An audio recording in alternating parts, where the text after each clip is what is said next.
Hey, so many of you wanted to see a singularity operator, so here we go. And stick to the end to see the final animation. But now, don't forget to like and subscribe and write suggestions in the comments. Thyros.exe. This time, I didn't really try to create a good reference and counted on my skill with Blender. So I hopped into Blender and blocked out the basic shape of the op. This looks really confusing, but in my head I thought about the shape of the gun.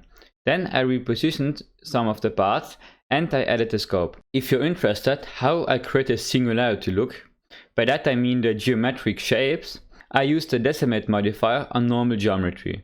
This is a really easy way to create this look because you don't have to model these weird shapes. Moving on, I worked on the body where I also used the modifier. Then I added the handle and the gun stock. After that I remembered that the op has a muzzle brake, so I added one. It also went through a lot of different versions. Then I started to add some textures. Here I worked on the red variation, but you can see the different variations at the end in the animation. I added the glowing rod in the middle and started to add the glowing lines. Then I worked on the magazine and added the glowing bullets. After that I finished the scope by adding a glowing lens. It's nearly done. I only had to find good positions for the glowing stripes and then change the gun stock a little bit. But in the end I settled with this. Then I added cameras and started to create the animation that you can see in a second.